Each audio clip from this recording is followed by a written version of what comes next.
It was in the morning, after a night raid.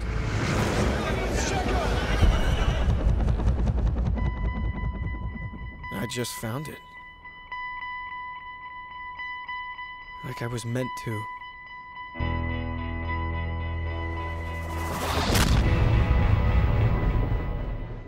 What was your inspiration for writing The Lucky One? Had an image in my head of this Marine finding a photograph in Iraq and then going off in search of this woman. And I did that, and then you begin to spin the story out from there. And I guess that's because I live in eastern North Carolina. There's a lot of military there. There's a lot of active military. And so I would see them be deployed and then come back, and they were always different. You can't go through something like they go through and come back unchanged. And so you say, he finds this photograph, he comes back changed, why? You know, what could have happened, you know, and why does he feel the need to find this person? And so you begin to think of the story, and little by little, you come out with The Lucky One. Mr. Hicks, before the movie came to the theaters, it was shown in military bases. Whose idea was that, and why did you do that?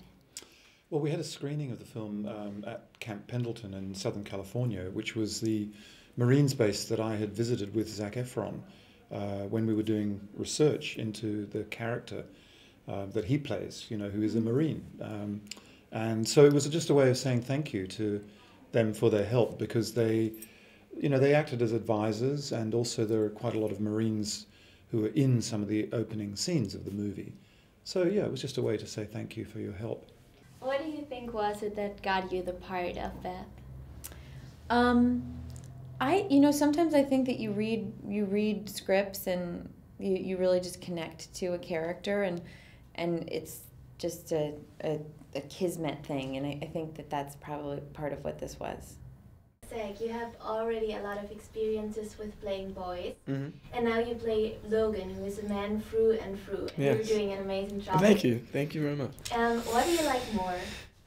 I don't know. I love whatever I'm doing. I think as long as I'm learning something new, you know, as long as I'm growing or stretching, I don't know. I love taking roles where there's an element of risk involved, and you know, playing a Marine was a part you kind of have to do. You have to get just right.